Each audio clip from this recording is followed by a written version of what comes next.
What's up, everybody? Episode 39 of two FMA-Nerds Talk About Stuff. So I brought on Guro Mike Pana from Protector Martial Arts down there in Texas. Guro Mike is also part of the Atienza Kali community, and if you know anything about Atienza, you know what's up. He's got a fascinating story of how he got involved with them, and he gives us pretty cool details as to what Atienza is and better yet, what they do. Also, what makes Mike pretty amazing and fascinating in his own right is he is the founder and creator of something called the Pinoy Patriarch Project, which what it does is it addresses what it is to be a man, and better yet, a Filipino man in 2024. And the way he does that is through mentorship. And it's not just youth mentorship, but also through peer support mentorship.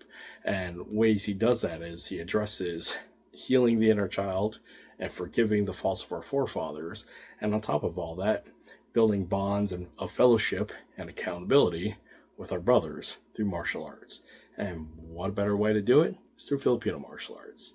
So he's a believer in how to defend the land and the people. One must learn how to love the land and the people. And better yet, his reasons why he fights is based on love. So it's pretty cool. Anyways, enjoy the episode. And I know I've been a little slacking on uploading this. It's been busy up here in Alaska, and it's just going to get busier, but such the way things are. Anyways, enjoy the episode. It's great. And yeah, later.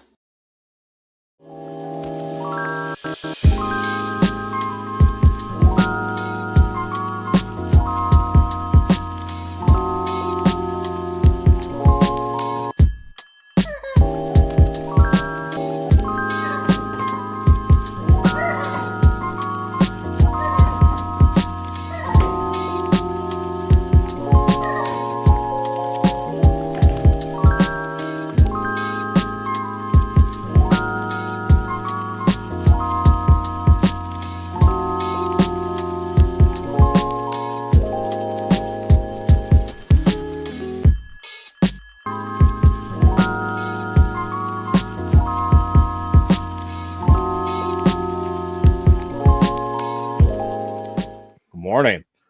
Going on, brother? How are you, man?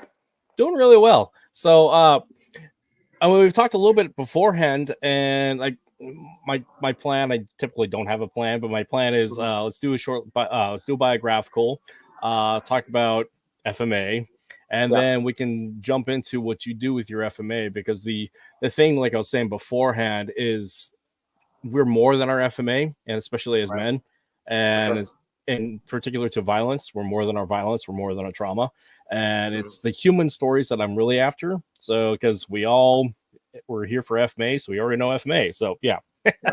So anyways, yeah, tell me a story. Let's go from the beginning and work our way through. For sure. So my name is Mike Pana. I am the eldest of three kids. I'm the kuya in my family.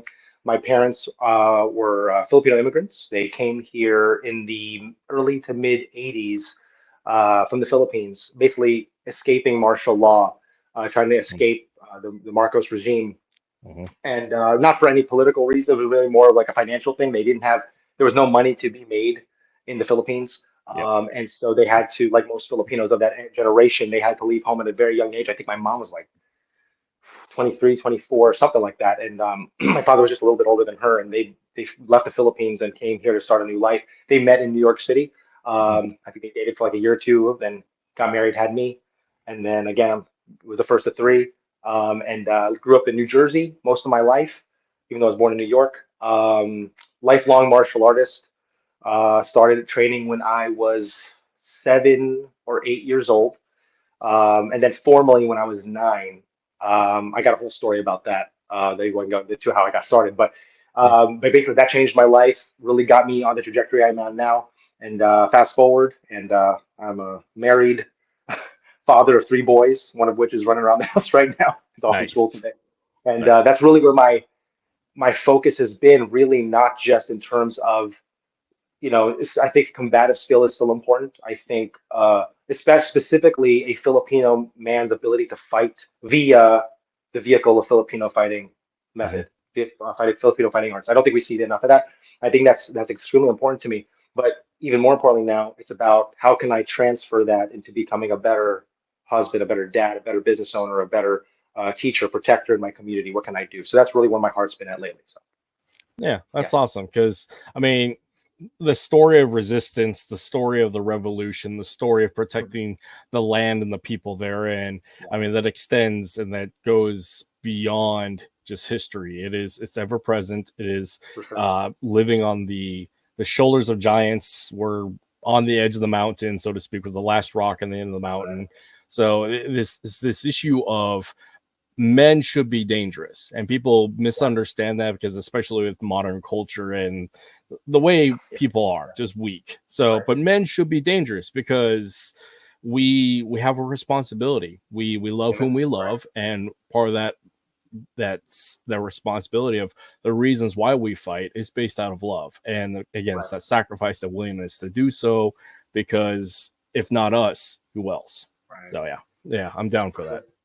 Right, roger that, man. 100%, 100%. So going back with it, so your Yeah. family immigrated. So Mhm. are both your parents Filipino or Yes, yes. My nice? father and both my mom and my dad grew up in Manila. My father grew up Okay, in Paco. My mom grew up in San Juan Little Baguio area primarily. But my mother's side of the family is from Batangas. My dad's side of the oh, family actually is originally from Bohol. okay, So yeah, yeah, oh fun. Because yeah. my family, so I'm adopted. I was born Mm, in the Philippines, and my adoptive parents, we left in the 80s because of Marcos as well, and the closing down right, of Clark Air Base.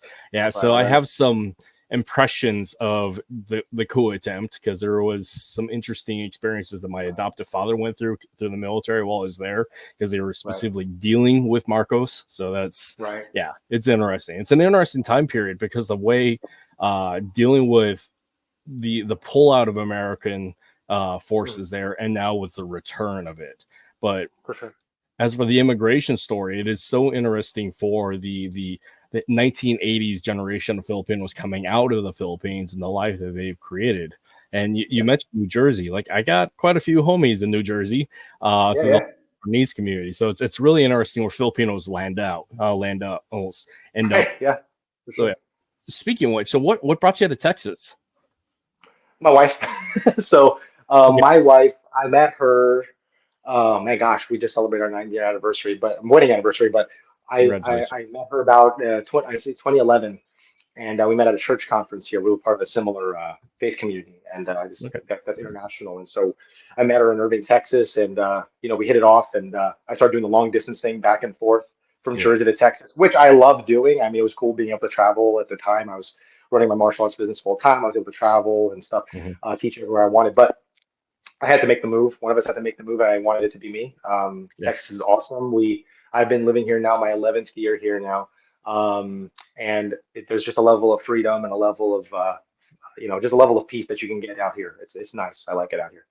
I understand. I was stationed there at Fort Hood for 3.5 years. So Oh, yeah, I didn't right. really get to experience Texas as it should be, but yeah, I can appreciate the sentiments. Yeah, So yeah. for sure, man. For sure. So interesting. So let's jump into FMA. Sure. Bring coming. You said you started at 7 years old, correct? And formally at 9. Yeah. So basically to go back, not Mm-hmm. to make it too long of a story, but I grew up as a really shy kid, Yeah. like a lot of Filipino kids did. Where I grew up, it's a town called Fords, New Jersey. Mm-hmm. Today, now there's a ton of Filipinos there. In fact, there's like Filipino restaurants, like every which way. There's one major one called Luz Bemenda that's right up the street from where I used to grow up. And Nice. but back in the day, we we didn't have many Filipinos. I think it was me and like two other families. And this is a very common tale. Yep. My parents being of that, initial first generation, Filipinos, we weren't very present. So pretty much all my classmates and all of my neighbors, Italian, Polish, Irish, Mm-hmm. typical Jersey town. Something out of a Bruce Springsteen song. That's what I like to say. It's very, very not Filipino in the Yeah. beginning. But because of that, I had a lot. I think knowing that I was different, not to say that I experienced a ton of racism growing up, but I just felt like I just felt out of place. And Mm-hmm. so I lacked a lot of self-confidence. And so my dad put me in Taekwondo. I remember, I think that was one of the first things I did at 7. Very typical YMCA, Yep. taekwondo thing. An older friend of mine jumped in on that with me. And it didn't click for some reason. I just wasn't enjoying it. So around 9 years old, I have actually a podcast episode about this. I actually got beat up by Yeah. this one kid.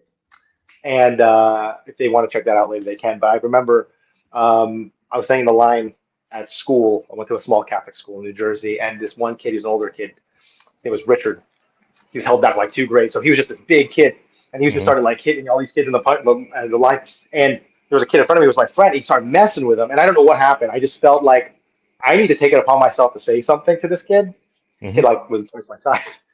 And he just grabbed me, and what I now know is in the Muay Thai neck clinch. He picked me up by the head here and kneed me right in the groin, and I Mm. fell.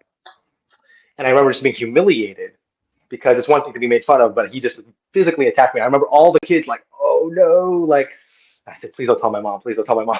So, being that this is a small town in New Jersey, everyone told my mom. The Oh yeah. moms of those kids found out in the neighborhood. My mom came home furious, and she's like, "You cannot take it. You can't do that. You can't take a beating like that. Oh. You need to make sure that you can defend yourself. I'm not going to stand for it." And I said, "Well, what am I going to do?" She goes, "Well, there's a karate school that all your friends seem to be going to, and there's a stock of Shukokai, and it's Okay. a very rare, very hard style of Japanese karate. Probably the hardest punchers I've ever met, even to this day, hardest punchers I've ever met and seen." And they had a school right in my hometown of Forest, New Jersey, and I stayed there for a while, and that's kind Yeah. of started me on that path. So Yeah. It's interesting. There's typically with a martial arts journey, it's part of the family. Therefore, yeah, this is who we are. This is what we do. So we're going to throw it in the backyard because it's culture. And then there's the yeah, other side, which is pretty much the more common one. Is there's an incident of violence occurred, yeah, and we do something about it, which right, is both have their value. And I mean, it's just what it is. What I find it really interesting is the fact your mom says like, nah, this isn't going to happen again. So right, right, I can see where that instills that priority of, yeah, of who else if not me, and supporting of that from your parents. Because it's interesting right, again with America today, or just the mhm, world today, is like we can't get dust up, we can't throw hands because there's so much right, right, risk of reciprocity there, when the fact for is sure, there's a lot of things that can be solved by violence, just the straight up. right, And 100%, and so, with that, having a parent structure saying that it is okay up to a point, but we got to do something with it and then be held accountable across the board. Because right, again, parents, their job is to love, protect, and teach their children to be functional human beings. And why? And on top of all that, protecting right, themselves and others is definitely in that category. So yeah, I 100%, yeah. yeah. So that's really interesting, and I appreciate that story about your mom. Is she still alive or? Oh yeah, yeah, yeah. She's actually in the Nice, Philippines right now with my dad. She's probably watching this from nice. there. So Oh, yeah, cool. yeah. Well, that's awesome. So, Hmm. just like everybody else, back in the early '90s and early 2000s, we all Hmm. started with taekwondo and some form of Hmm. karate. Um, Right, right. when did you get involved with FMA from there? So, yeah, so I remember I was doing this stuff called Shugokai, and I was Mhm. really enjoying it to some degree. Before I got in, and I spoke about this before to some other people, but I had a younger cousin that died. She was only 2 years old, Mhm. and so before I joined that school, I think that's part of the reason why I was so easily picked on. I had this Yeah. anxiety and I had this fear of just everything because I just lost this cousin I was really close to. She passed away, Yeah. and so. When I got to this karate school, I noticed the shift. Everyone noticed the shift. I was not scared anymore. I had this Mhm. courage, right? And so I started progressing through the ranks. But at some point, I want to say maybe a year or two in, things just felt very rigid. I felt like my body, it was almost like my mom still makes fun of me because to this day she pokes fun at me. She's like, "I can't believe you're teaching martial arts now professionally because you couldn't even know your right from your left punch. You didn't know Oh it." yeah. Because I had a really hard time. Now learning, I probably had some kind of learning disability that they didn't catch. Yeah. But my mom was like, "I can't believe you're doing this now." But when I was going through those, I was like, this feels weird to me, and it's not just because I'm not practicing. Because you could ask my brother, my sister. I was practicing all the time. I just wasn't. It didn't feel like it belonged to me. So I remember I asked my dad. We were cleaning out the garage in our childhood home, and I said, "Hey, Dad, I noticed that the Japanese, they have karate, right? And then Mhm. the Koreans, they have taekwondo. Chinese, they have kung fu. We're Filipino, we're Asian, right? What do Yeah. we have?" And Yeah. my dad goes, "Oh, you mean our niece?" And I said, "What's that? I never heard of that. It's always that. What's that? What is that?" And I was like, "I don't know what that is." And so my dad goes, oh, it's this art where you learn how to fight with sticks. So I'm like, "Do you know it?" Hmm. And he's like, "No, I don't know it. My brothers did judo and karate." But he goes, "Well, when we go to Manila to visit next year, Hmm. I'll make sure that you train. We'll get you going with somebody." And so I remember 2 weeks after that conversation with my dad, I don't know, it was God like ordaining things, but I remember it was Weapons Day at the karate school. Nice. And we were never allowed to touch the weapons, right? There was Hmm. like this, it was like behind a closet, and you were not allowed to touch it. You were a kid. But for some reason, the sensei was like, "Hey guys, let's do some weapons, let's change it up." So one kid grabbed a boken, another kid grabbed a pair of sais. Of course, all the kids wanted the nunchucks, and they were all gone Of because course. they're Of just course. little, Let's but see it. Yeah. super cool. And there was this pair of sticks. There were just this pair of 28-inch sticks that was just hanging out all by its lonesome, and no one wanted to touch it because they just looked boring. Everyone wanted the spear or whatever, and I got the two sticks. And I just remember, and the sensei said something was really interesting. He goes, "Why don't you guys just play around with it? Don't hit each other, Yeah. but why don't you move around? Just get a feel, whatever you have in your hand. I don't care if it's a nunchaku, I don't care if it's a sai, practice with it." And so all the kids kind of went to a different side of the mat and they started practicing, trying to figure things out, trying to kind of ad hoc, like improvise something. Yeah. And I remember I went to the corner and I just started doing whatever came naturally. And the sensei tapped me on the shoulder. And he's a really rough guy. He was not a friendly person. This was back in the, he Yeah. used to make us do, I remember back in the day at 9 years old, if I was late, he'd make me do 20 push-ups on my fists on hardwood. This wasn't like the typical McDojo, right? This Yeah. guy taps me on the shoulder and he says to me, "Have you done Arnis before?" I'm like, "No, but I heard about it 2 weeks ago." He's like, "You need to explore it because the way you move with those sticks, you move naturally. Yeah. I thought you trained in it before because you're Filipino." He's like, "Well, I just assumed you knew it. You move so well." I just walked away. And this is the nicest thing he ever said to me. He was very condescending. He was very rough, Yeah. very short-tempered.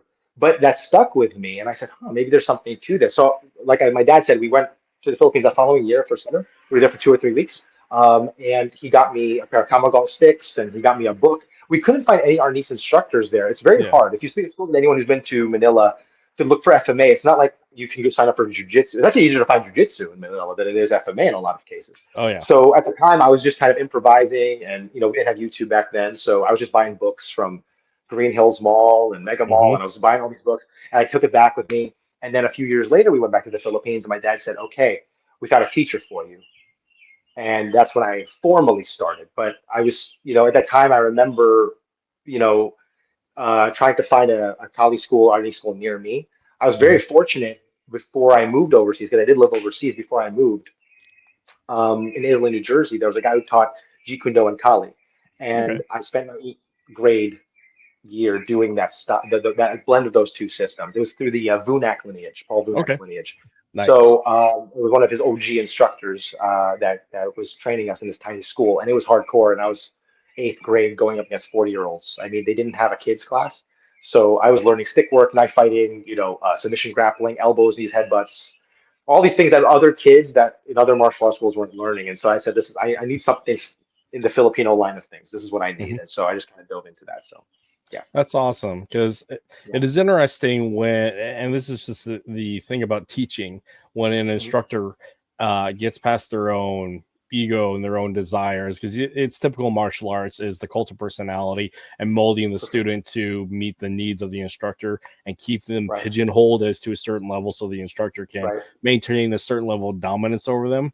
But it's really Yeah, interesting when an instructor recognizes talents and expression and the opportunity for a student to just go on your journey for and sure. figure it out. And that's Yeah, incredible when that happens. Because we, amen. we see it too often in our community that you will do it my way and you'll be a clone, and how dare you progress and do your own thing. So Hmm. yeah, Right. it's also it's what I was imagining in my mind is this just comic book thing of young Filipino boy picks up a pair of sticks, and it's just like that whole like visceral nature of I've come home. Because a lot of people is Right. when you pick, there is a certain level of spiritualism when you reconnect Hmm. to your cultural arts. And there's a lot of conversation about healing indigenous wounds post-colonialism, is that reconnecting to the land and the people and the For culture sure. there. And so when you put your hands first on with a stick, because a lot of Filipinos coming into FMA, they had no Right. idea that we had our own system. So I always had this mental image of touch a stick and reconnection to the ancestors. It's the whole ancestors made mentality. So yeah, that's cool. That's cool, man. Yeah, for sure, for sure. So when for the completion of martial arts, did you get rank and black belts through these two other systems, or did you just spend time there and then move on? I mean, it doesn't really matter, but I'm just curious. So no, that's a great question. So when I was in the karate school, so just kind of a timeline. I was in the karate school. Found my dad told me about Arnis, and Yeah. then as soon as he told me that, then that little situation happened at the karate dojo, and I'm like, I gotta find FMA. Yeah. And then I left that karate school. I think I was like a purple belt at the time. I left the karate school, and my dad's like, "You're so close to becoming a black belt. There's like two more ranks. Just stick with it." I'm like, "No, no, no. Yeah. I know. I don't want to waste any more time. I know what I want to do." Looking back on it, I kind of wish I stuck it out. It would have been nice to just have that, it kind of in the. But I found eventually, after about a year or two of searching, I found that JKD and Kali school, Yeah. and I was there, and that was just the start of everything. And so I became a level 3 student, which basically I became an assistant instructor in that school. Yeah. The teacher of that particular school, and I say this with all due respect, at some point I noticed that the training was kind of being repetitive, and I'm okay with repetitive training. I'm okay with it. Yeah. Some people find it boring. I like doing that. I love just mastering the same thing over and over again. It's important for Yeah. me, for my skill set. But Yeah. I noticed that he was deviating. He was actually not teaching FMA. Months went by where we wouldn't even pick up a stick or a weapon, and I Hmm. said, "Hey, what's going on?" He's like, "You know what? I just don't think this stuff works." And I said, "Really?" He's like, Yeah. "Yeah, I hired a jujitsu instructor. We're going to go that route." And it was me and a bunch of other people, and we were really heartbroken because we came in there. Now, mind you, I love jujitsu. I Yeah. want to eventually get back into it. I really love the art. I think it's fantastic. But and I think it's like Filipino law that Filipino bros have to do jujitsu now. It's like everyone's Yes. doing it. So it's Yes. like I feel like I'm being a bad Filipino by not doing jujitsu.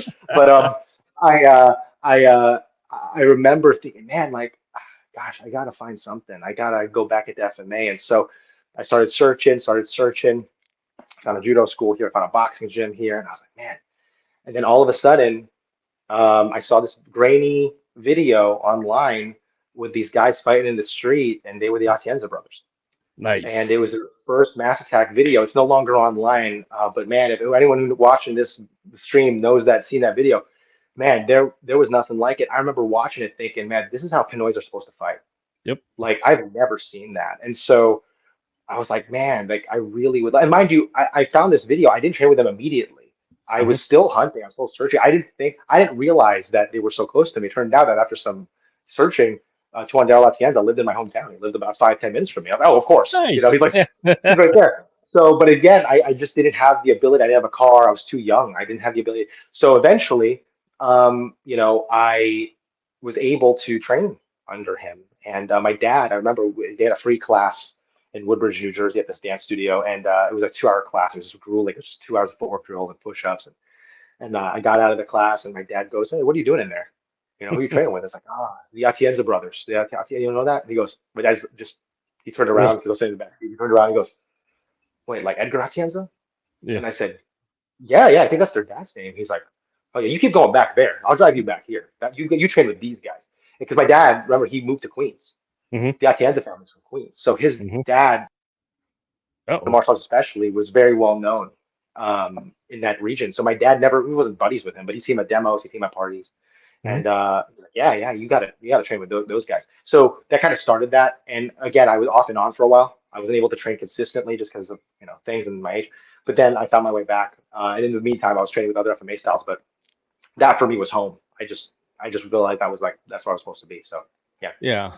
Finding your tribe, and it's so fortuitous that, like, yeah, locally, because yeah, it's funny with Filipinos in general. Like, we get together, we do the yeah, meals and the Pacquiao parties back in the day, yeah, and like you never really know who's there. And it is for so sure. interesting that when you got somebody who is interested in learning our cultural arts, there's this somewhat of a disconnect, and also just the unwillingness to share. Because for one, the older Filipinos may not see value in it because trying to be American, or there's Mhm. just that what's the point because the belief of this was something that we just let go, or there's just Mhm. we don't know. And it's Right. really interesting when the universe aligns and the student and the master will Yeah, yeah, appear, yeah, that kind of thing. for So sure. yeah.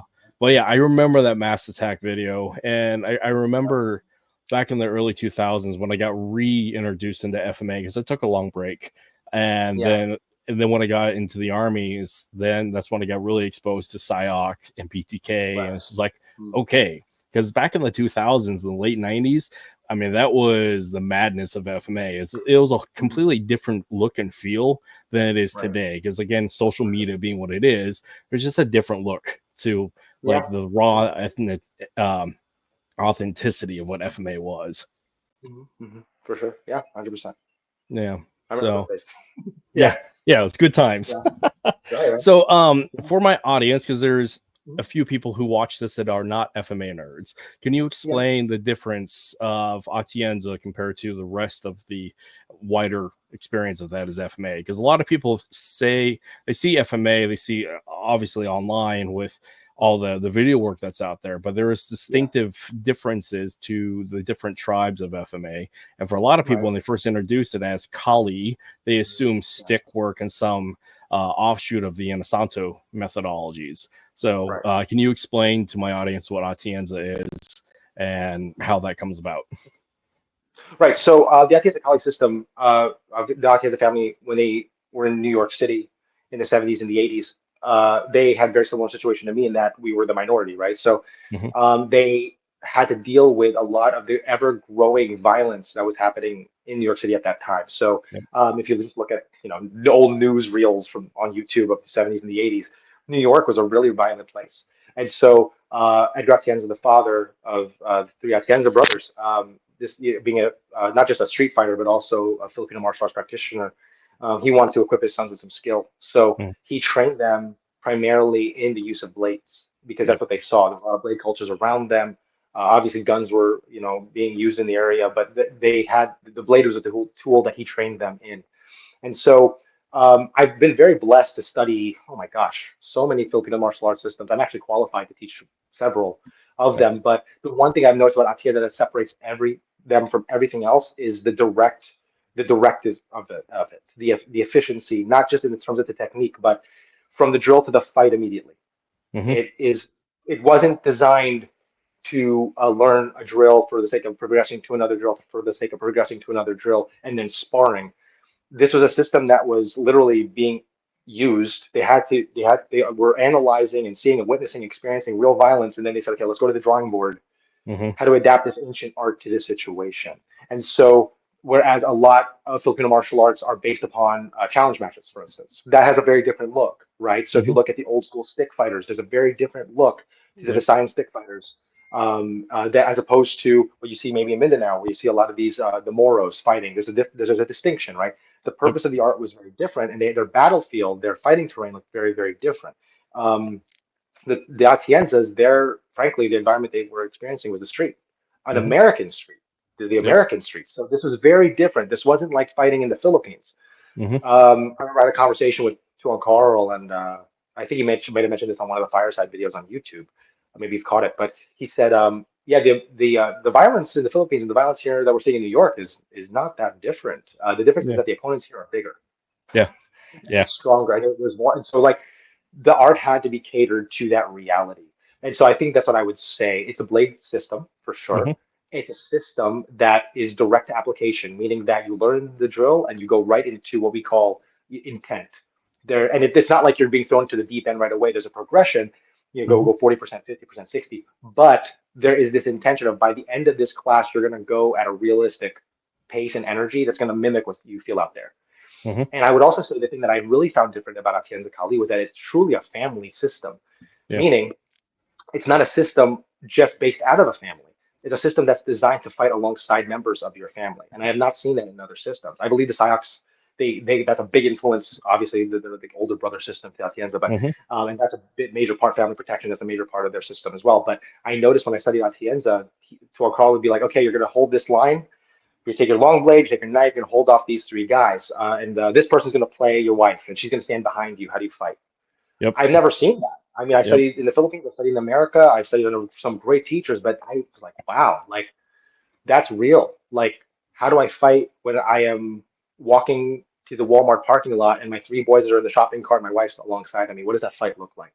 Mm-hmm. And I have yet to see any other system that addresses it the way the Atienza family did. Because you have to remember, these are three brothers that were Mm-hmm. fighting together. They were actively protecting each other. And so when we talk about tribe, I mean, that's a real tribe. Tribes really, the family became the unit. Tuhon Mm-hmm. Carl would tell me when they were kids, the easiest thing to do for protection in the street was to join a gang. Yep. And the father didn't want that. So the Yep. gang, quote unquote, was the family. You leaned on your family and you trained and fought alongside your family. And that's why when I look at Atienza Kali, it's really influenced everything I do, not just with my own system, Bayani Arnis and Protecting Martial Arts and Pinoy Patriarch Project. That idea of I'm moving with my family. Mm-hmm. Everything I do is alongside of them. It doesn't matter how good I am. Like I remember when I was a kid, I was very 21, 22 years old, super athletic, and I remember I walked into a sparring session to one Daryl's backyard, and I'll never forget this. This really made me grow up a little bit. I literally came out of I don't know if my teachers remember this, but I came out of my car. I told them I had my helmet on already. My gloves were on, my shin guards. I was ready to spar like immediately. And I remember Tuan Bong Atienza, Tuan Elaine, the oldest Atienza brother, he goes, when you turn 25 and you're still fighting, like you get into fist fights on the street, there's something wrong. Yep. Yep. You should, once you're 25, you really should be fighting for greater things. Yep. And I was like, wow. Like here I was, like really like machismo. I want to spar. I want to get in there. And I'm still that guy. I'm 38 now. I'm still that guy. But Yeah. there's a purpose. It's not me being tough on my own. It's me becoming the best version of me, so I could be the best for my family, that I can protect my family, that I can teach the systems that I teach and run the business that I run and work at my day job the way I work it. So like that's how it kind of all came together for me. So that's what I would say. Really, it's not just the techniques. It's the mindset of family. It's the direct application. It's this idea that you are moving with your tribe, not as an individual, not as an individual.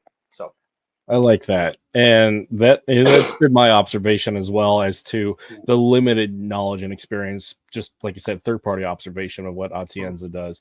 Because where you typically see is you have culture, then combat, when the fact is, when it comes to martial arts, when the fact is it all comes from combat and warfare. Right. And then in peacetime, we have an opportunity to pontificate and philosophize our experience with violence and warfare as a way to decompress, as it has been for centuries, as a millennia, as long as man's been killing each other.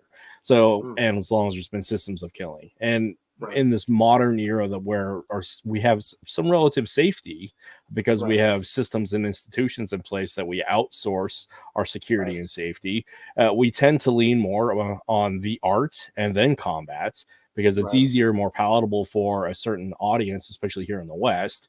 And then you have the other side where it's combat, killing, and then it becomes art. And for each, they have their benefit, and and they're specific to whomever, and one will find the other. And it's a different mentality when you're raised up with, this is the reasons why we do this. This is how we do this. And then we can find the enlightenment and the culture afterwards as to put into perspective as to why we do this. But at foremost, there's a reason why it's martial and then art. And yeah, and I appreciate how Atienza addresses that, because like with my own family system, it is directed from warfare. It's a combination of World War II combatives and hijacked FMA blade work from my grandfather. So it's like it directed to the blade. That's what we're working with. And on top of all that, what I find interesting about Atienza that I have not seen elsewhere other than my experiences in the military of, you're moving with your principal, you're moving with your protective group, and you're moving as a unit. Because we see this too often in combat sports and a lot in FMAs, this romantic idea of the duel, of two combatants who are equally accepting of the mutual combat situation. And the fact is that's highly romantic. That's not reality to warfare and violence. It's surprise, it's group mass attack. It is you're moving as a unit and engaging as a unit. Because like I've stated this before, and I will continue to state this, that if I'm using FMA in warfare, I'm already wrong, because I should be moving as an element with my fire team with higher levels of force and skill, and not just relying on the one-man army, because that's a fantasy. As much as we all want to be John Wick, that's not a reality. So yeah, that's like the John Wick example. Like I've always noticed this. Like Tuhon Carl actually really, I remember when I started training at his house in the Pocono Mountains, right when he got the property, I remember he goes, that's really cool that y'all can, you could fight. Like we were sparring all the time back then. Like you guys are Yeah. very effective, like very good. But can you fight with your 53-year-old diabetic tita next to you? Yeah. Still trying to get her. Okay, how good are Yeah. you? You know what I mean? Like how good are you with your with your children behind you? How good are you? Like that's really what he was trying to instill in me at a very young age. And I wasn't married or had kids yet. I just remember that this is what a man is supposed to do. I remember Yep. sitting and there were dads in the room that were above me in rank, and I remember watching these guys and bringing their kids to the property and the training, and I was like, man, like that's what it's about. Yeah. It's not just about you. Like one of the things that's what Carl always emphasized to me as I was growing up. He would say, hey, when you get married and have kids, make sure your kids are around you when you teach and you train. Because I remember Hmm. my first teacher when I was a kid who taught Atienza Kali, he hated it when his little kids came on the mat. He's like, I'm teaching right Yeah. now. I'm a professional. Get off the mat. Whereas when I got into the Sayak tribe or the Atienza tribe, they were the opposite. They're like, no, no, no, get him in here. Get him in here. And, Hmm. my wife sometimes will see, like, because I teach 3 minutes from my school's 3 minutes from my house. And sometimes I teach in this garage. And it's not uncommon to see my three boys running around the garage or running around the training Yeah. in Yeah. between hard feeds or sparring sessions. And my wife's like, they're going to get hurt. I'm like, they have to learn how to move in the violence. Hmm. They need to know that they can move around, and I need to train myself and my guys to move around them. Be Because that's awareness. a that's Yep. 100%. Phil Carl instilled in me as a kid.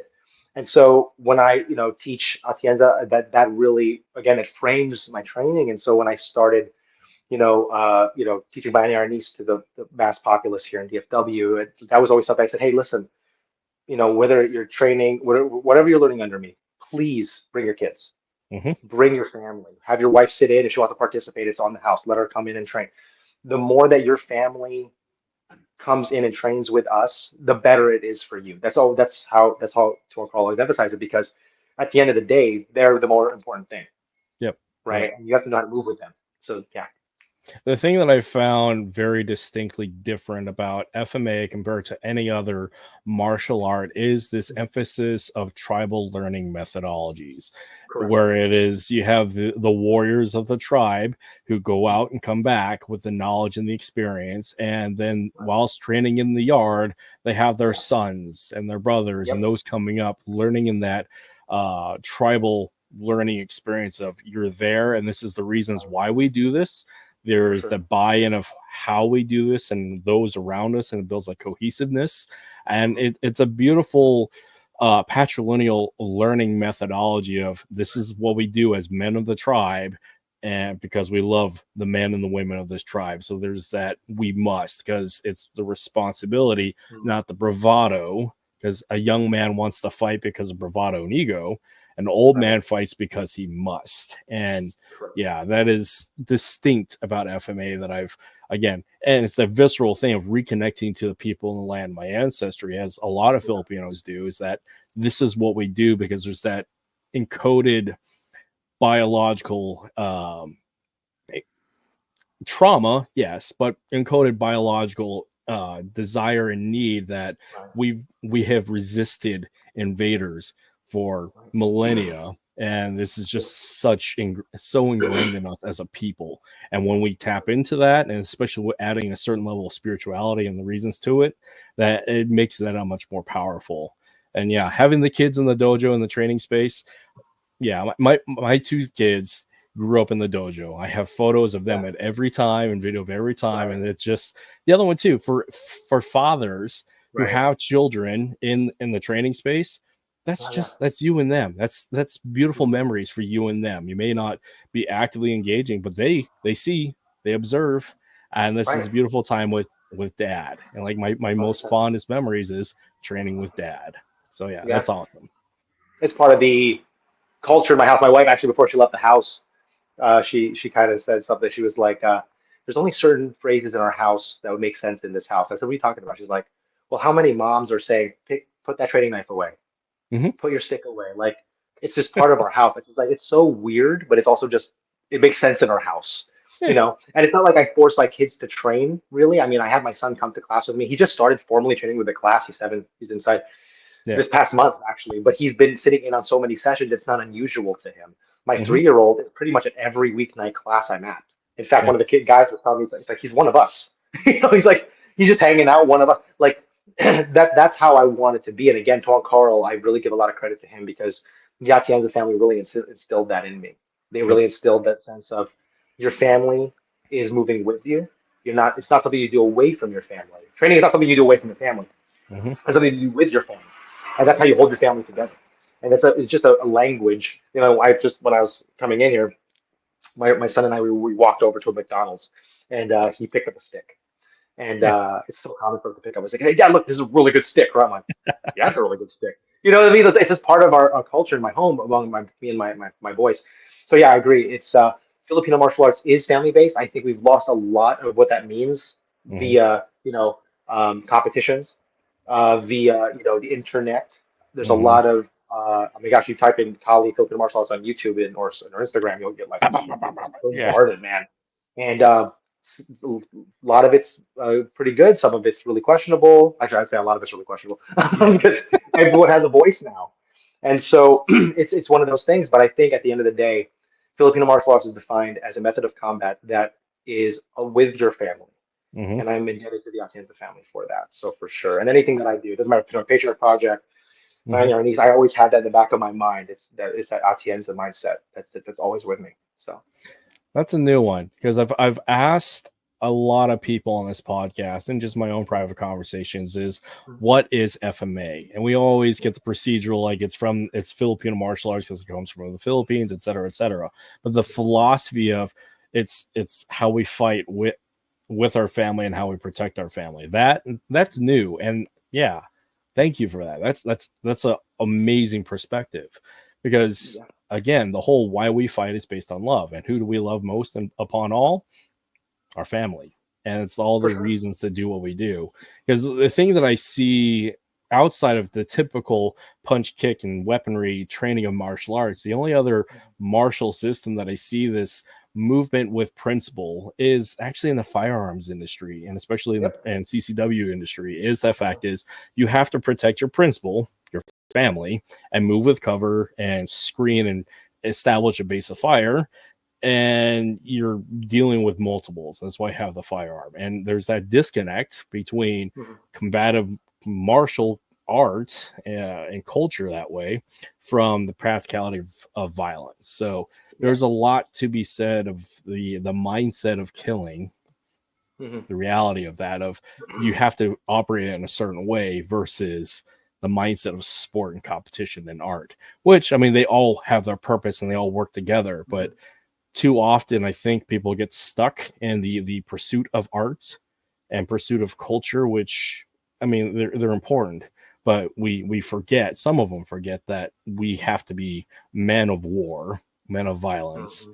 men who are dangerous, so we can have both of those things prior to that. A hundred So percent. And I think a lot of what is being spouted on the internet, you have influencers talking about, it's not the big deal. You just have fun. I get messages about that. Like, like, oh yeah, I just have fun. Hey, I don't know what you define as fun. yeah. Okay. I don't know what people define as fun. I'm telling these guys, like, you want to foam action flex fight in the park. That is your recreation. That is your hobby. That is how you lost steam.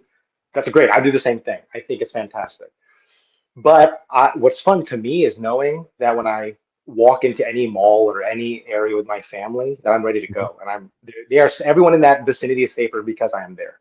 Hmm. That's the feeling that I want, and I want to train under people who have the experience and the teaching ability to transfer that knowledge base to me. And I want to train under guys like that, and I want to make sure that their teachings get carried on, because I Hmm. think a lot of what happens in the FMA world, because there is no governing authority in a lot of ways, Yep. a lot of these guys are coming on up. You know what I'm talking about? They just come on up Yep. and boom, they're an authority. He's got this many followers. He's got this many likes on this one YouTube video. Hey, he's an authority. I'm like, well, they've shown me is that they're very good at social media. The Yes. martial art is social media.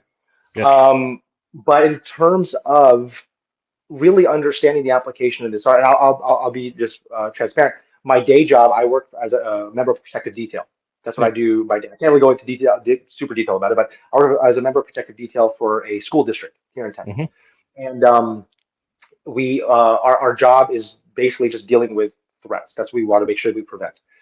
I don't want, God forbid, that the day actually happens where I have to actually use my skill set, but I don't want to Yeah. have that day happen and be like, oh, I just did all this for fun. I Yeah. trained for fun. I did for recreation because I don't have that option. No. And the people that I train alongside, the people, especially in the Atienza tribe, and we got guys who are literally in the heat. They're in the fire, so to speak. Hmm. They are, because of their professions, they have to have a functional combative skill set. And Yep. so, again, that mindset is like, okay, Filipino martial arts, yes, it's from the islands. It gives us a cultural empowerment and all this cool stuff, this feel good stuff. But at the end of the day, I need to be capable. I need to be good to go. I need to be training for that mission to protect those around me. And like you said, the dangerous man is the one who you aim to be. Not an evil man, but a Yeah. dangerous man, capable man, right? So Yep. it all falls into that. Again, it doesn't matter what I'm doing. It's always the mindset I have. It's always that moving with the family. How hard did you train today? How can you get better? It's all those things. Yep. So It's the significant difference of the profession of arms versus the person who's just in class. And I mean, again, not to dissuade the person in class, but it's just right. there's that reality check of why are you doing this? Not just because you love it, because yes, what we do it because we love it, but what is the higher responsibility here beyond just play? Because I mean, I'm a big proponent of play. I'm a big proponent of having fun because the Yeah. point where I'm at in my journey, I'm no longer in a profession of arms. I'm no longer teaching soldiers. I'm no longer teaching professional athletes. It's just this is my journey and this is what I share. But there's also a lot of stuff that I don't share because like the Right. majority of my video work is comical because that's how I am. But there's a lot of stuff I just don't share because people don't need to see that because they see it everywhere Right. else. So yeah. For sure. No, you got it right. Yeah, I get it. But yeah, it is interesting the dynamic of the Filipino martial arts influencer space versus the profession of arms. Because I mean, just the people that we know and the connections that we have professionally, like you can tell, like here's the people actually in the industry, and there's people who are representing the industry, and then you got people actually in the shit. So yeah, Yeah, yeah. And it's you that feedback loop I think they talk about, right? Like you'll have people, and here's the thing: I'm not trying to these social media influencers. I try to see the good in what they're doing because they are yeah, promoting Filipino martial arts. I mean, that's a absolutely, big deal for people who didn't know about FMA before, and now they're promoting it, even if might not be combat effective or yeah, realistic, so to speak. I am thankful for that because Mike, I didn't grow up with that. I yeah, wish I grew up with that. My son asked me today, actually, when we were taking our walk, he goes, "Hey, Dad, like, what's the world gonna be like when I'm your age?" I said, "Dude, I don't even know." And I pulled out my phone and I showed him this, like, this phone did not exist when I was your age. He's like, "Really?" Like, yeah, he couldn't understand it. And so I'm like, "Yeah, I don't know what the world's gonna look like in 20, 30 years, man." But I can tell you right now, like, looking at social media, I'm so thankful that we do have this push of FMA. Like, we can talk like this and yep, this is the yep, thing. Like we could talk. I could have the flag in the back, and we could talk to another Pinoy from across the world about this topic. And I think that's really important. And I think it really unifies us as Pinoy men to hmm really bring us together. Because again, we need that empowerment, and hmm that's kind of what the Pinoy Patriarch Project stuff is all about. We taking this what we know, and then how do we become better men from it? And yeah. that's really what I'm thankful for. Yeah, the thing that I've coming to the point of my age and experience of this in general is that we have being a podcaster is we have the privilege. This is appropriate usage of privilege, but we have the privilege now to discuss, pontificate, and postulate questions about what we do as martial artists as men. But Right, that comes at the behest of a lot of blood and a lot of bodies that came before us. I right, use the metaphor often about we're the last pebble on top of a mountain. That mm-hmm. mountain is a mountain of bodies. So, Mm-hmm. and to pay respect and homage to those who came before walking said path, it is important to keep that perspective of, yeah, we have this privilege, not this right, but we have this privilege to talk about this stuff because all of those who came before us. And this is where, again, leading into the male peer support mentoring that Mm-hmm. I've observed with the Pinoy Patriarch Project is I find this really interesting. And I Mm-hmm. feel that, especially now as men, because we're told to throttle back, we're told don't be dangerous, told about toxic masculinity, when the fact is it's misunderstood. So can you, as a segue, can you go in to talk about what the Pinoy Patriarch um, project is, the mission, and how it's carried out? So again, I appreciate that. So Yeah. the idea of Pinoy Patriarch Project, I guess I kind of always thought of it. I've always had it in my mind back, when I first moved here to Texas. Mhm. I remember just thinking, man, like I'm gonna be on my own. I'm actually on my own for the first time. I moved out of my mom's house. I came here Mhm. and I really learned what it meant to have to be on my own and be a man. And Mhm. I was dating at the time this wonderful woman who's now my wife. And what does it mean to lead a relationship? And what is it like? I didn't have the answers. And I remember I would go online. I remember when I moved here, there's online men's movements and online podcasts about how to be a better man and a better father. And I listened to all these men's movements, and I loved it. Deeply impactful to my life to this day. Mhm. But I looked at all these guys, and none of them looked like me. None Yeah. of them looked. Frankly, they were white, and some of them were black, but most of them were white. And there's nothing to take away from that. But there was a unique experience as a Filipino man, Mhm. a Pinoy. Mhm. We First of all, it's complicated in a lot of ways because we're kind of a mixture of all these different cultures, right? We're East and Yeah. West. We have a very American, Spanish influenced culture, Asian culture that we put that in the US, which makes it even more mixed up. And then I Yep. go from Jersey to Texas, and that's more cultural mix up. So I started asking myself, what does it mean to be a man in this skin? What Mhm. does it mean to be a man in this skin? And I remember when my third son, Elliot, was born, I realized my wife and I were trying for a girl, and we Yeah. were like, well, Yeah. we got boys. We got like three boys. Like I got three dudes that like mini versions of me running around this house. And I was like, well, what would I want them when they turn on a podcast in 10, 20 years? Are they going to have someone that looks like them telling them and guiding them as to how to be a man? Now, granted, that's my responsibility. I'm supposed to teach them that. I take that responsibility very seriously. But what about the other Filipino kids? What about the other Pinoy kids in other places that don't have a dad? I come across so many Filipino American kids that didn't have a strong father figure. Either the father was toxic, he was Mhm. an a-hole, or he was home, but he wasn't really present. He was always working, and he never really interacted with these kids. So you have this whole generation of Filipino American kids, or kids Mhm. in Canada, whoever, Filipino kids, who don't know how to be a man. And so what do? They start looking outside. They look at Mhm. foreign cultures. They look at maybe hip hop culture, which is great. They look at maybe country music culture, which is fine. I love country music. I'm a big fan. But they're trying to find this identity. But what does Mhm. it mean to be a Pinoy? And people forget this, but the word Pinoy is actually a Filipino American term. It's not a Filipino term.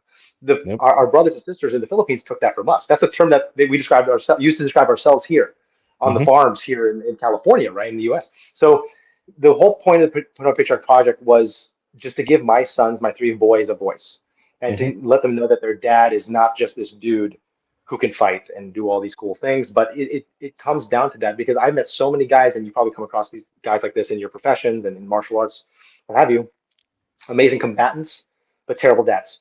Oh yeah. Their wives don't want to talk to them. They got some substance abuse issue, and it's not. I'm not judging them. I'm just saying like they didn't have that guidance.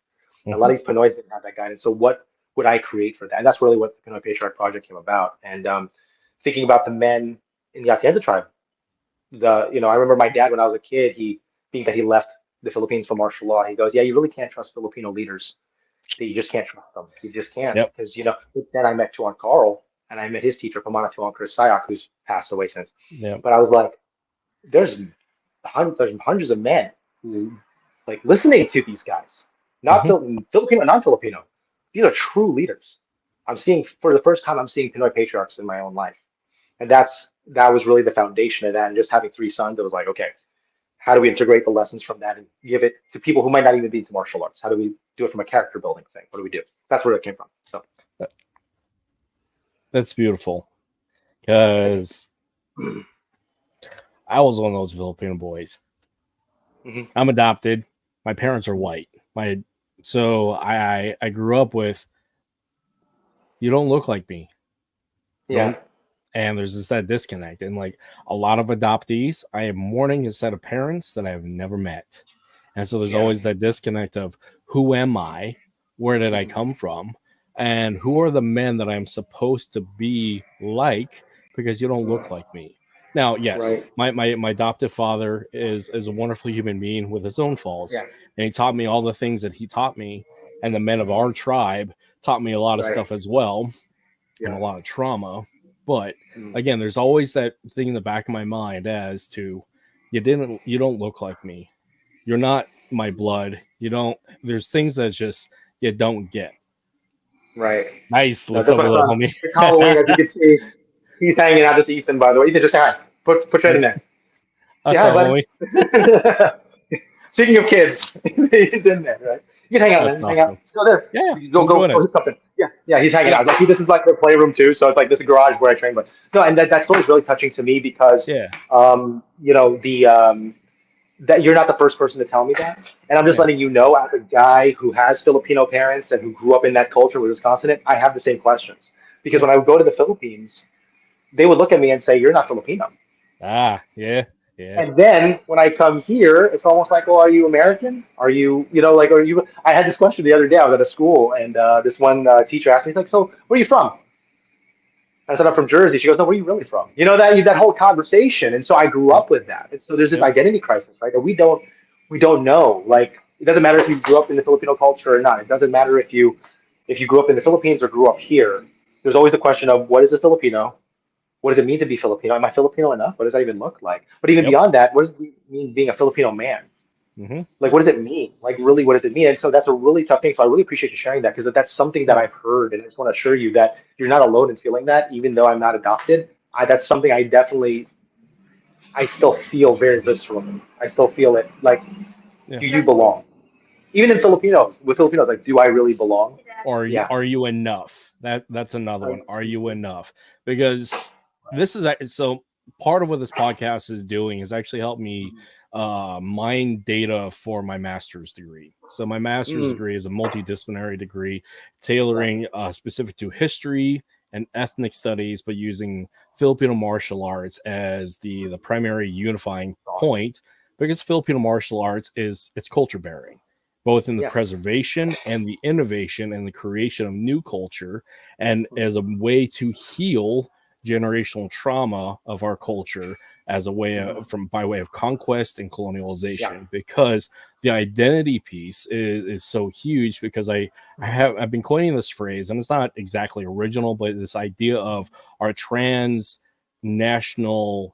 ethnic cultural identities, because we have our indigenous identity, or we have a post-colonial identity, we have our Right. national identity, both Yep. Filipino and American, wherever you're at, and then you have your Philam identity. So like you Right. have these different layers of identity that we run into, and it is unique to indigenous peoples who have been conquered and colonized. Right. And what I find now, though, is there's such a drive trying to reconnect and figure that out, that we have these opportunities to talk about this stuff. Because, Right. again, as a young Filipino man, I had these questions and I went through that point of anger. And there's a bit of it there of like the resentment towards the colonizer, resentment towards this, that, and the Mm, other that led to these questions. But I've right. also had to acknowledge that without the colonizer, I wouldn't be here today.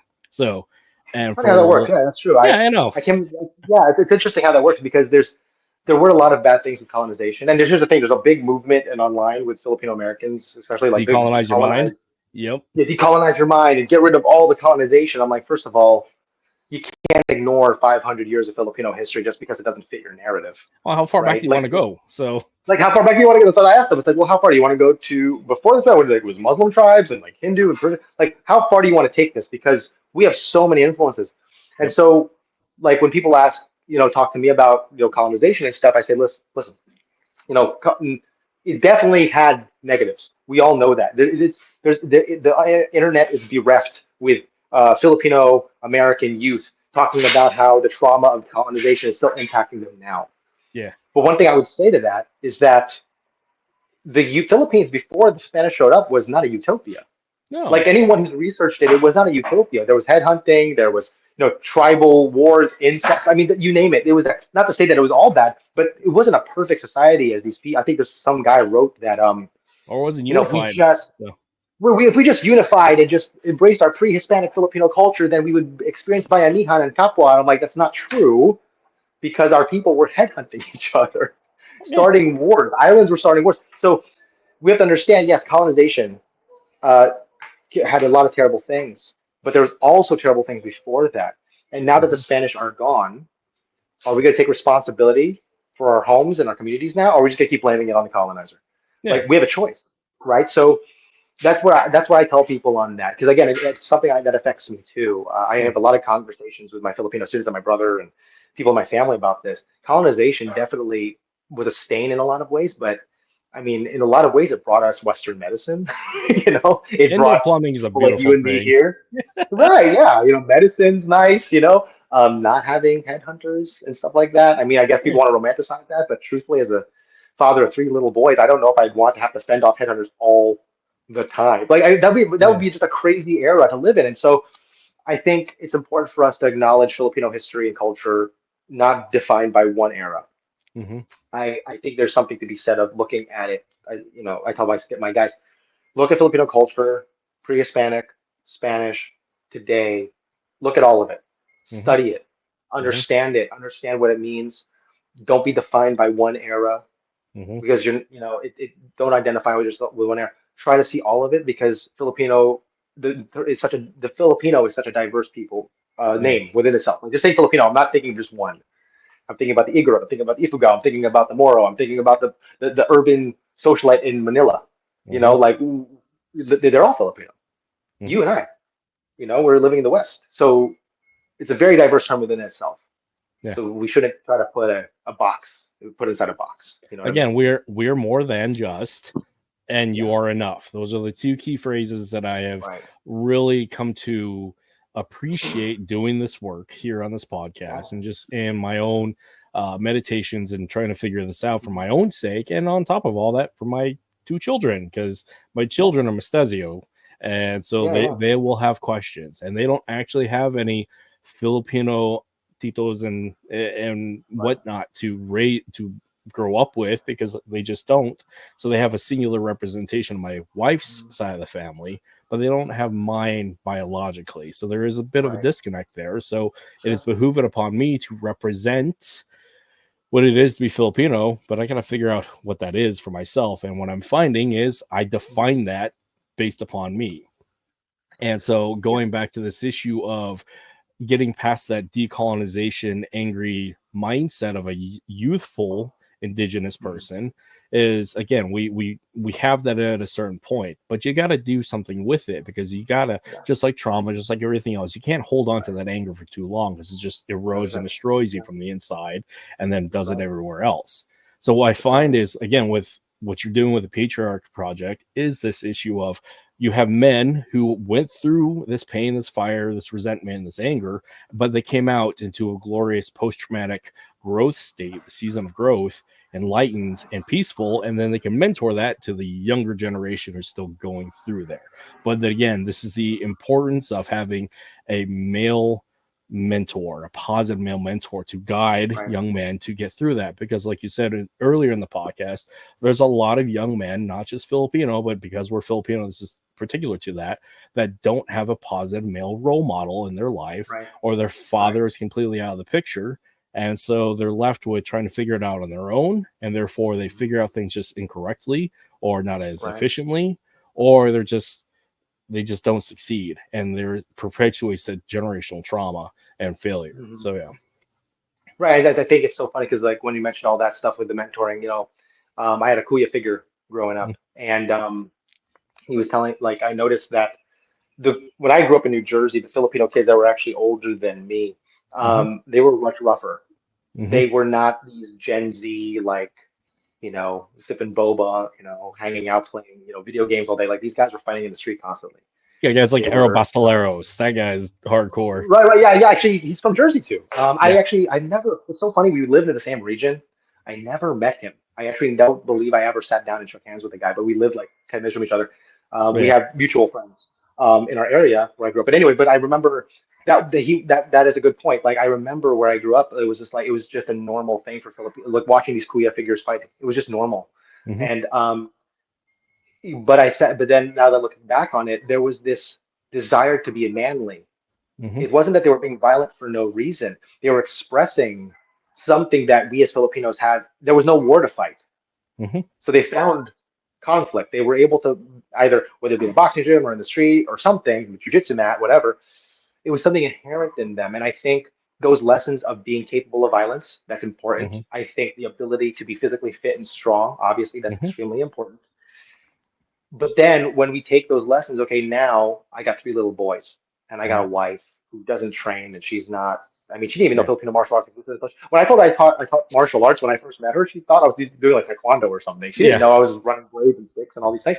So great, I'm a good FMA fighter. I can teach and I have these students who respect me, and I got amazing teachers in Atienza who are above me and they guide me, they mentor me. The I'm trying to figure out, okay, what does that translate to when my 3-year-old's having a meltdown Hmm. in church, or my eldest son is having a struggle with, not fitting in perhaps with a particular group of kids. Like, how do I lead him there? How do I mentor him there? Because at the end of the day, we want to be capable, we want to be dangerous, but I also want to have some compassion. I want to make Hmm. sure that this trend of the toxic Filipino guy that's online, that's being so spewed out, and for good reason, mind you. Yeah. I can think of a dozen reasons right off the top of my head of Filipino guys I personally know that would fit that toxic label. Yep. But I don't want my sons growing up with that. I want them to know that they can be more than that. In fact, they don't have to Hmm. be that more than anything. They just have to be virtuous young men. And it's through things like martial arts, Filipino martial arts, through fitness, through understanding faith, through understanding our culture and the good things in that culture. Hmm. That's what can lift us up. And I think you're a Pinoy patriarch as well. I think what you being a father and you doing your thing, this platform that you have getting the word out, I think that's powerful. I think that's extremely important. Thank And you. so, yeah, absolutely. And I'm really honored to be on this. And, again, you know, all Filipino men typically don't have the best reputation of being leaders, like I said before, but we can change that. Yeah. We can absolutely change that. We're not, Yep. our fates are not set in stone. And I remember one of my, I think I had this conversation with Tuhon Carl actually when I first met him. I was a young kid. He said to me, Filipino guys are either gangsters or mama's boys. They're Yeah. either really hardcore, they're really tough, or they're just babies. And Yeah. when I heard that, I was convinced I'm not going to be the extremes. I want to find the good in both, and what's the middle? Do I Yep. want? I want to be gritty. I want to be tough. I want to be resilient. I want to be able to command respect. That hardcore side, right? That tough guy side. But I also want to have compassion. I want to be Hmm. loyal to my family. I want that harmony, right? And it's still a struggle. I struggle with that all the time, Yeah. but it's something that I always seek to do. And I think what you're doing here is great. And the fact that you're exploring this transnationalism identity, I think this is something that needs to be spoken more about. I appreciate you doing it. I appreciate. Thank you. Like, yeah, it's what we have is the great opportunity to define us, because Right. there is this dichotomy about the preservation of culture, which means it's a singular point in history. We're not museum pieces. Culture is a living, growing, evolving thing. So the Right. innovators, or those who are creating new living culture, have the opportunity to not discard, but like not actively engage in the trauma of the past, learn from Right. it, and become better. Get past, to use a Native American mindset of, get past Mhm. the great death of Yeah. culture because of conquest and colonization. To get Mhm. past that and take accountability, responsibility, and seizing the opportunity to move forward. Because again, if we Right. get too stuck in the rearview mirror, we're not Right. present as to now, and we don't see Right. the bigger picture moving forward. And I much rather 100%. move forward rather than get stuck in the past of what was, what could have been, and Mhm. woe is me. So yeah, we have a great Right. opportunity to make the life that we want, so our children can have the life that we didn't have. I mean, that's parenting 101, is that Yeah. make the next generation better than us, but we have to And I'm thankful fix for that. us. Yeah. Yeah. But that's the thing is I remember my buddy Brian Majul, who might be watching this, he's in SciOc down in Houston. And Nice. he had a kid before I did. And I remember I had dinner with him, and I remember my wife was pregnant with that kid, the first eldest. And I remember I was just nervous, and I said, "Hey, man, give me something, lay some wisdom on me. Like I don't feel ready for this." And we ate tacos, and we were hanging out. He goes, "The funny thing," he told me, was that when you're so worried about being this good man, Hmm. right, this better version because you have this responsibility now. It's not you anymore. It's a very stressful thing, very scary thing for guys. A lot of guys don't talk about it, but it's a very scary thing to be a dad for the first time. Oh yeah. And he said, don't worry about trying to be this great man for your kids because those kids are going to make you great anyway. You have to be. Yeah. You can't be a douchebag. You gotta if you want to do this right, it's going to force the best out of you. And it Hmm. stuck with me. And so, hearing that from a Filipino, that really impacted me because I had a reference now. Mm-hmm. And now, they're it's not about me being good. Like I see all these guys on Instagram and YouTube. Oh, this is my morning routine, and here's my cold plunge, and here's my sauna, and I'm like, well, who are you doing it for? Like, what do you? Good. Wow, that's great, awesome. I work out first thing in the morning, but what are you doing it for? Like, are you just Yep. getting your sauna and doing all your self-improvement, your mindfulness stuff? What for what? To make money, to be an influencer? Like, what are you doing it for? And so I Mm-hmm. think it's important that we know again what we're doing. I train every day not just to be dangerous, but to just master myself. Yeah. I train every day to overcome my laziness. I train every day to overcome my frustration and the stresses of life. I train all of those things because I think what happens to a lot of dads, especially I know this in the Filipino community as well, Mm-hmm. a lot of them just because of the examples we may have had in the Filipino community. I know I saw this growing up. The moment the dad has kids, he just forgets everything. I remember there was a Filipino guy a week before my wedding, and Mm-hmm. he said to me, he's like, you know what, like it's cool that you're into martial arts and fitness and all this stuff, but I guarantee you, once you put that ring on and those kids start coming, you're gonna get fat. You're not gonna be trained. And I'm like, that was 9 years ago, and I'm probably in better shape and more capable now than I was at that day he told me that. It's a choice. And Yep. again, it's not because I'm necessarily fighting all the time. It's because I don't want my kids to look at someone who is lazy, who gave up on his dreams, who's out of shape, who doesn't care about his body, doesn't care about how he looks or how he carries himself. I want my sons to have someone to look up to. I'm basically trying to become the role model that I needed as a kid. Yeah. Because And I found that as well. So, yeah. And people that's like how that. you Yeah. heal the inner child is by taking the responsibility of becoming the better man Right. and showing that to your sons this is what it is to be. But it also heals that little boy inside who needed that. Because again, 100%. generational trauma isn't just like drunken dad not their abusive dad, but the negligent father is also generational trauma because it Oh gosh, yeah. shows that pattern of behavior of like you just give up. It's like no, you got to keep pushing because there Right. is the dichotomy of to grow is to experience and to whomever and whatever you hold account to after For sure. your body is passed, after you've had the summation of your life, they're going to ask you, what did you do? And you just give this Mhm. long list of shoulda, coulda, woulda. It's like, well, you wasted your life. Versus For the sure. other side, which is the negative mindset of is the untested, unblooded, and unsatisfied man who woe is me because they were blaming somebody else. Like the fact is, Right. it's your path. You got to walk it. Everybody else has done Yeah. it. You got to walk it. So yeah. For sure. Yeah, my dad, I was very fortunate to be a Pinoy who grew up with a dad in the home. Mm-hmm. And it was kind of an interesting situation because he had a 9 to 5 and at some Mm-hmm. point the job moved and so he lost his job and he was basically staying at home with us. And so I would watch him, basically being a stay-at-home dad, which is really he didn't enjoy. He was not something he planned on. It was not the way he wanted him to be. He didn't want to look like a housewife. You know what I mean? Like he wanted Eh, to be exactly that. But I remember machismo. my dad, Yeah. machismo, right? Like he was a tough. My dad was a fighter in the street. He fought all the time. I've written about him. Like he was a tough dude. And then here he is. He's making breakfast for his kids and can't find a job. And it was tough. And I remember him telling me this as a kid. He's like, don't do what I'm doing. You better keep working, keep studying, keep training, do whatever it is. Like he Mm-hmm. wanted me there to be better. And unfortunately, he found a job after that, and he was able to kind of think. But I remember one thing about my father was that even at the time when he was unemployed, he was hustling all the time. He Yeah. was not a stay-at-home dad. Like he was driving cars, he was selling products, he was trying to hustle and sell and hawk whatever he could, and that just instilled that in me of you know what, even if you're down, Mm-hmm. as a Filipino, you're pretty resourceful. Never out of the You fight. can MacGyver your way out of anything. And so Yep. my dad would find ways to make money on the side. He'd figure things out. And I think that's also part of that overcoming that maybe that generational baggage. I mean, my dad could have just like sat down and been like, I lost my job. I'm just gonna sit here and drink. But I never saw my dad do that once. He never complained once. He just found ways to make money the best he could in the time that he had. That's And good. and I'm thankful for that. So which was a very far cry from a lot of the other Titos I saw. When Yep. they lost their jobs, man, hitting the bottle, sleeping around. I mean, it was just terrible. Um, so it's like, but I'm very fortunate that I had those examples, and all I'm trying to do is, I'm no one special. All I'm trying to do is just take those lessons from these Filipino men that I've learned from, and then been Mm-hmm. able to grow up with, and under, and learn, and be mentored by, and then give it to my kids and you and everybody else out there because they might not have it where they're at, and I just hope I can get that out there to them. Yeah, it's the ripple effect, and it's not just the big rock; Yeah. it's the little rocks consistently. Oh yeah. You gotta keep keep the stagnation at bay. You got to keep Right. moving forward. So yeah, it's to heal.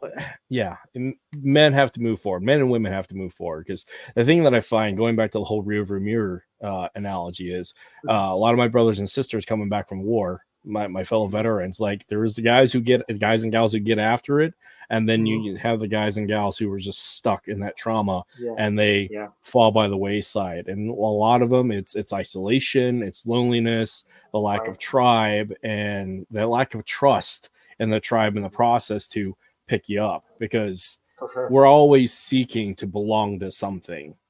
Absolutely. And absolutely.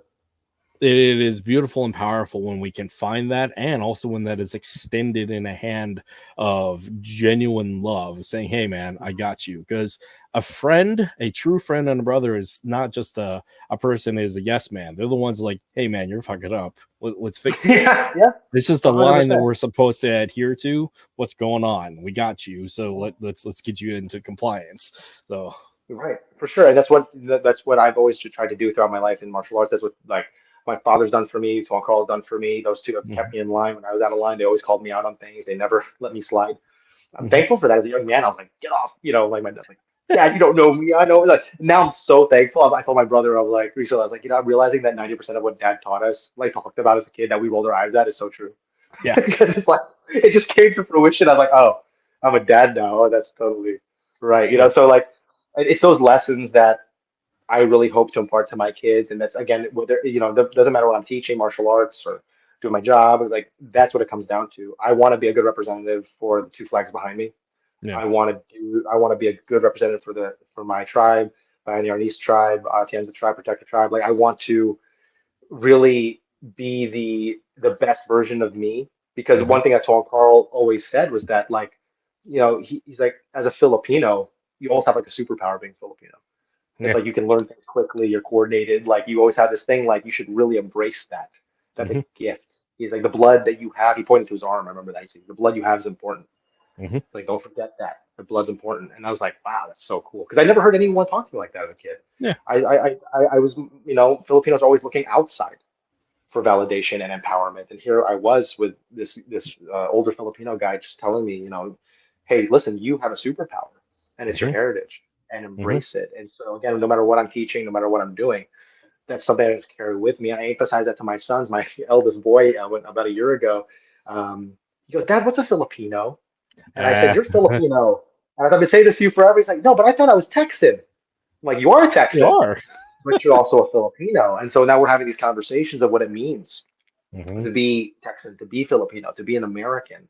What does it mean? And so he's kind of realizing, hey, these kids at school, they don't look like me. Like, what's going on? And so this is where those lessons start. It's like, hey, listen, you got a gift, man. You have this rich inheritance as a Pinoy.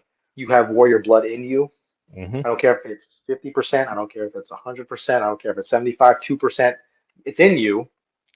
Wield it wisely and wield it effectively, and understand what that means. So no matter where you are, you can adapt, you can fight, you can stick it out. You're resilient. That's what it means. For sure. That's an awesome definition, because you're Filipino because. Yeah. And my wife, I mean, she's Pinay, but she admits, like, she didn't really grow up around the Filipino community. Yeah. She grew up in a very white Vietnamese, Korean community, like a very Hispanic community. So she tells me all the time, it's like, I never felt Filipino growing up. I'm like, it's not the people you grew up with. It's not just the food. It's what being a Filipino and what it really means to be Filipino can mean a lot of things. But to embrace the heritage, the bloodline you have is so important. And that, by understanding that, you become stronger. I think the more we explore our own heritage, the stronger we get. Is there toxicity there? Is there corruption there? Is there a history of negative things? Yeah. But what culture is it? Yeah. Like, good luck trying to find a perfect culture. It doesn't exist. And so I think by understanding our warrior roots, we as Filipino men can be empowered. And that's why in the Pinoy Patriarch Project, I'll get questions. And right now, there's guys asking, how do you just have men's groups? Like, men's group of Pinoy Patriarch Project. I thought about it. I think all I'm going to do, I'm just going to start FMA chapters for them. Yeah. So that would be hey, you want the bottom fruit, the easiest to grab fruit? Pick up the stick, pick up this blade. Let's go. Yep. I'm not really into that. Well, you know what? You should be, because that's really what put me on the path. Understanding Filipino masculinity. and we just take it from there. You know Well, what I mean? So that's what I'm about. there's something visceral and childlike about, again, your son picking up a stick and say, "Hey, this is a Yeah, good stick," because my son does that. Every every boy has done this. That you pick up a stick and you yeah, slay imaginary dragons in the backyard. yeah. Amen. As men, those dragons become real. There you So, go.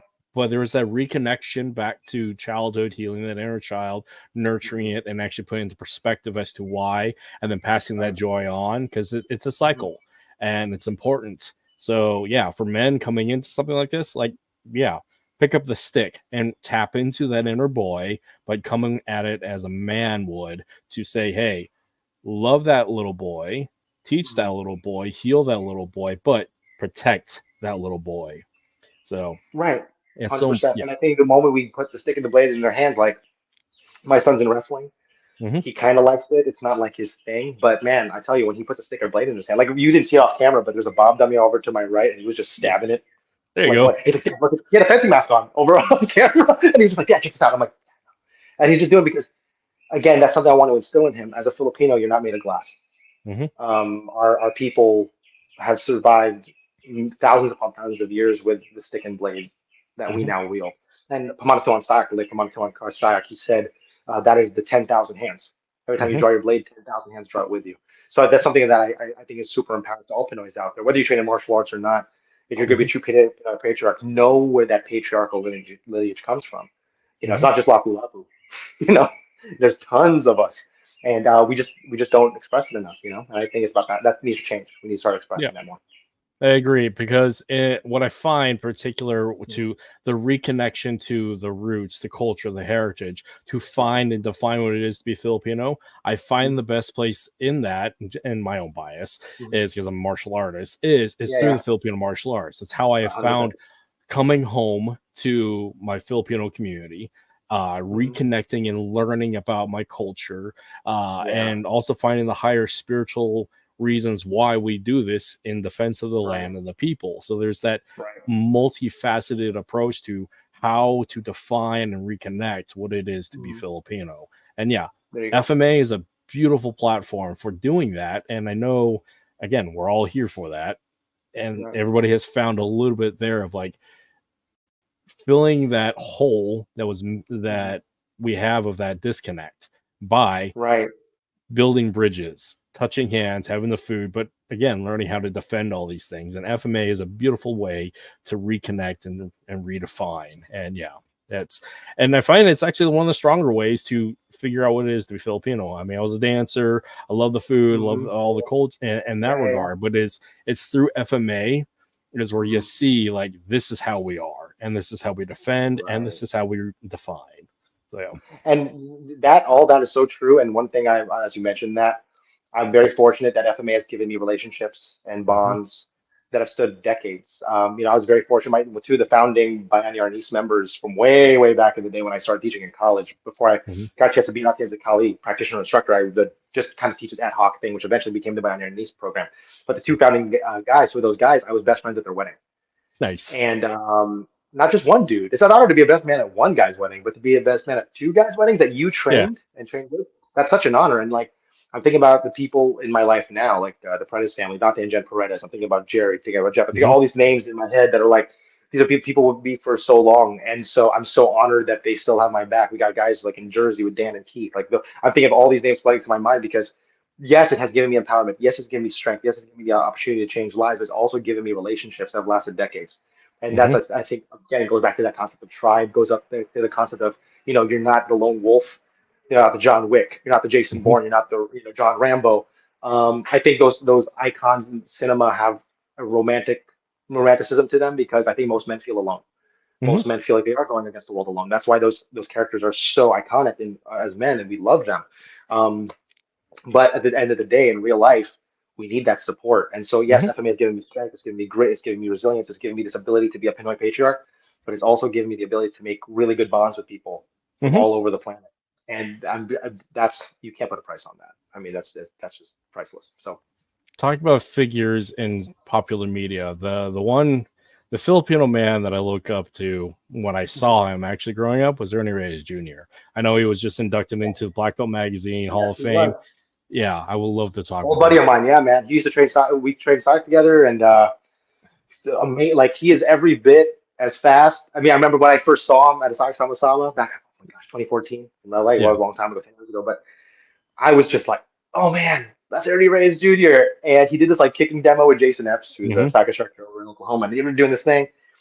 I'm like 9 years old all over again, and I walked right up to him, and I'll never forget. I was nervous. I said, "Hey, I just want to let you know your movies. It's a huge inspiration for me as a Pinoy. It's Yep. really helped me out. Thank you so much for everything you've done." He looked right at me and goes, no problem, man. I appreciate that. You hungry? Want to go eat? And I was like, I'm gonna have lunch with him. And so eventually we became, he's been such a. I haven't seen him in a long time. He did Yeah. live in Texas for a minute. I was able to like train with him regularly, but he hasn't been around in a while. But he's a fantastic guy, and I wish the best for him. I hope I get to train with him again and hang out with him again. He was cool, man. Super Yeah, he cool. was like, again, just like you, is a huge inspiration for me as to like Yeah. this is what a Filipino can be. And Yeah. yeah, I would love to chat with him about that because yeah, Dude, he's man, yeah. powerful. But He's speaking of amazing. that, but speaking of like representation of like not the lone wolf, because we see that a lot. The Yeah. one of the thing, my favorite Ernie Reyes Jr. movie is Surf Ninjas for all the That's fine. reasons. That Yeah. is my favorite. That's my favorite movie. Yeah. But you want to Yeah. talk about like showing that collaborative spirit of how Filipino men tribe can come together and actually That's the do the movie. thing to fight off the invader and actually Yeah. reconnect and rebuild. Surf Ninjas is a perfect allegory of that, of young man Yeah. disconnected from his culture, finds his culture Yeah. and thrives and moves forward, but also does it with a multifaceted, multicultural approach. So you want to talk about tribe? Mhm. Surf Ninjas is about Filipino tribe. And yeah. Yeah, gosh, one of my favorite movies. I've watched that movie so much. And in Hmm. fact, when he was living here in Dallas, a local movie theater showed Surf Ninjas, and he was talking. He like opened up the movie, and I was like, Yeah. this is amazing, and like it just came full circle for me because that movie really inspired me to do Filipino martial arts and martial arts just in general. Hmm. And so just to see that movie and what it's done, and I really hope if they ever make a remake, man, they better do it with Ernie. I would love Yeah. Ernie to be Saps. If Yeah. Ernie could play Saps, oh my goodness, that would be the coolest thing. I would love to see that. But Yeah. it's one of those things that, again, I can't help but smile when I think about it because one, he's a great dude. He's a solid martial artist, solid dude, and Hmm. two, that like it's just cool to see another Pinoy out there who I've never met in person, but we're connected via that movie. So Yeah. it's great. It's great, man. Certainly just brings Pinoys together, I think. It's Oh, like, absolutely. yeah, for sure. You know what I mean? It brings us together. It's a beautiful thing where we are in our lives today because we have the internet of all the things that the Yeah. internet does, but we have the internet to come together and actually talk about the Right. stories that we all wanted to talk about, but felt isolated. These little silos of little of sections of Filipino culture here, disconnected Filipino there, disconnected Yeah. Filipino community here. But doing this, we actually get to reconnect and build those bonds that we needed as boys. And now we get Yeah. it as men to share it to our sons and our daughters. Amen. Because talk about like coming full circle. So I have a daughter and a son. My daughter is older than my Mm. son.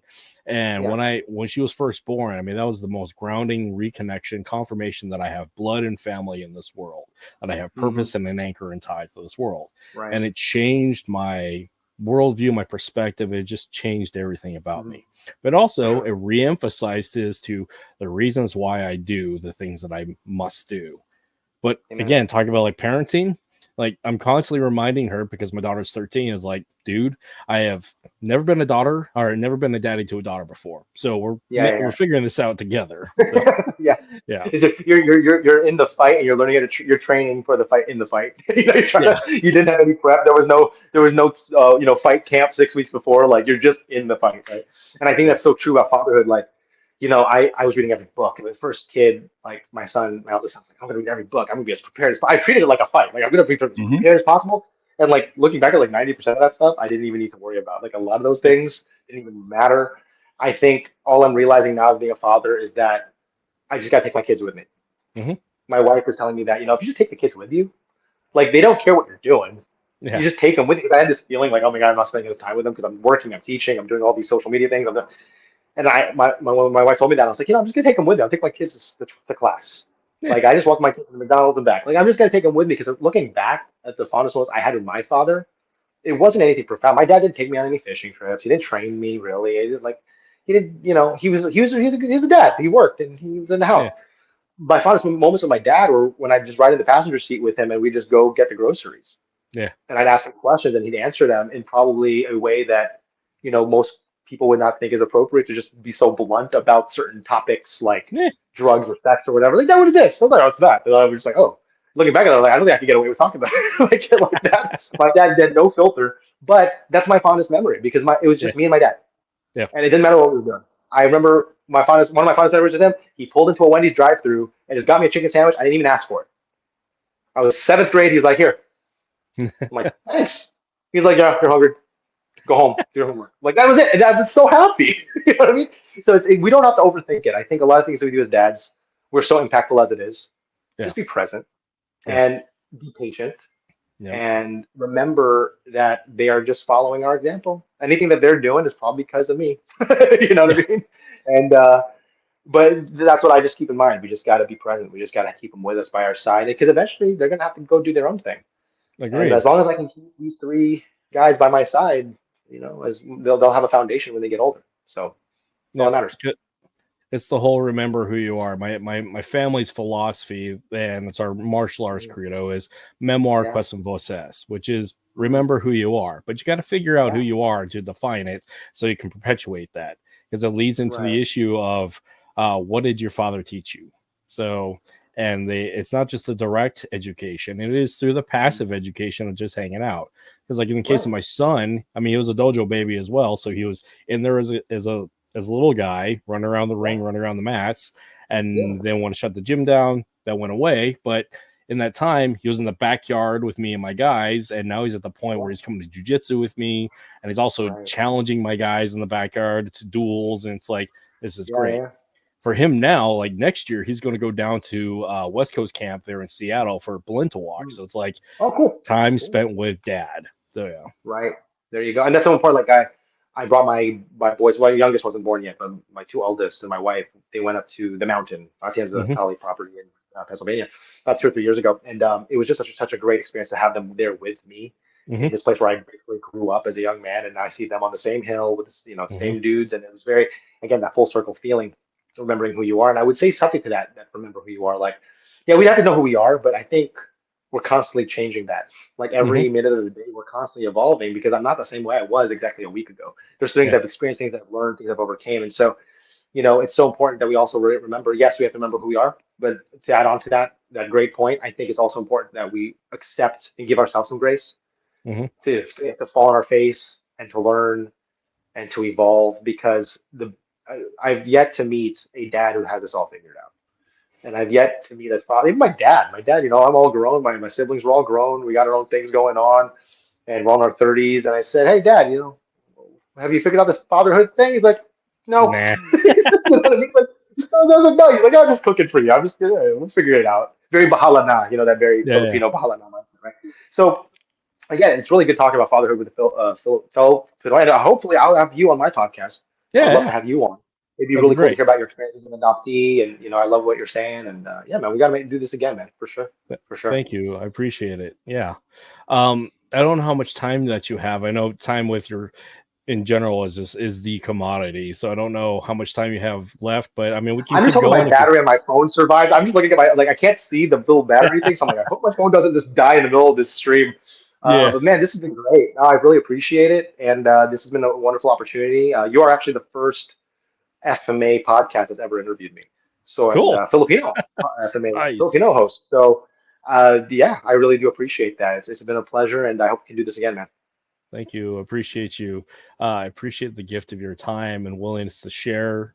And yeah, what I find, there's a lot of podcasts out there talking about a wide variety of things. And yes, this is a Filipino martial arts podcast, but just like everything else, it's more than just.